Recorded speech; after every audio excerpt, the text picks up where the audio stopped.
জ্বালানি তেলের দাম বাড়েনি, নেই সরবরাহের ঘাটতি, তবুও রাজধানীর পাম্পগুলোতে ভিড়।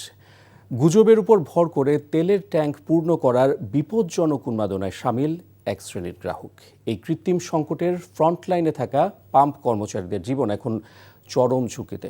পাম্প কর্তৃপক্ষরা বলছেন, লাগাতার মানসিক চাপে কর্মীরা অসুস্থ হয়ে পড়ছেন। বিস্তারিত নাহিদ প্রিন্সের রিপোর্টে। রাজধানীর প্রতিটি ফিলিং স্টেশন এখন এক দীর্ঘ প্রতীক্ষার নাম জ্বালানি, কিন্তু যতটা না সংকট তার চেয়েও বেশি যেন আতঙ্ক। তেলের বিপণন কোম্পানিগুলো বলছে সরবরাহ স্বাভাবিক, নীতি নির্ধারকরা বলছেন দাম বাড়ছে না। তবুও পাম্পে হামলে পড়া এই ভিড়ই আসলে কৃত্রিম সংকটের মূল কারিগর।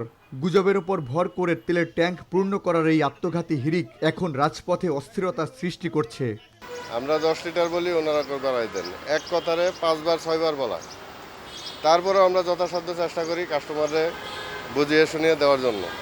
চাপ তো প্রচুর চাপ, বিশেষ করে বন্ধ করার সময় আরও চাপটা বেশি থাকে, কারণ তো একদম তো মানে ফাঁকা তো হইতেছে না, এটা তো দেখাইতেই আছে। শুধু প্রভাবশালী রাজনৈতিক প্রশাসনিক সব দিক দিয়ে হ্যাডাম সবাই দেখাইতেছে। আমরা কই যাবো বলেন, আমাদের তো একটা সীমাবদ্ধতার জায়গা আছে।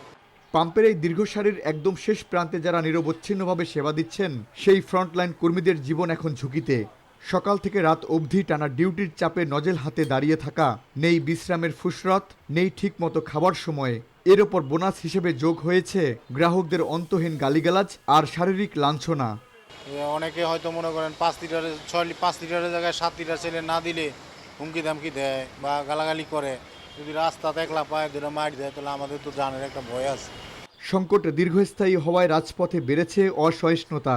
সাধারণ গ্রাহক থেকে শুরু করে প্রভাবশালী মহল, সবার লক্ষ্য একটাই, যেভাবেই হোক তেলের ট্যাঙ্ক পূর্ণ করা। আজ থেকে 6 মাস আগে যেভাবে তেল আমরা পেতাম এবং গ্রাহকদের চাহিদা পূর্ণ করেছি, এখন আমরা সেভাবেই পাচ্ছি। তারপরেও মানুষের মনে একটা প্যানিক তৈরি হয়েছে। মানুষ কিছু বাইকাররা, গাড়ির মালিক যারা আছেন, রিজার্ভ করে, ঘরের মধ্যে রিজার্ভ করে কৃত্রিম সংকট তৈরি করার চেষ্টা করছে।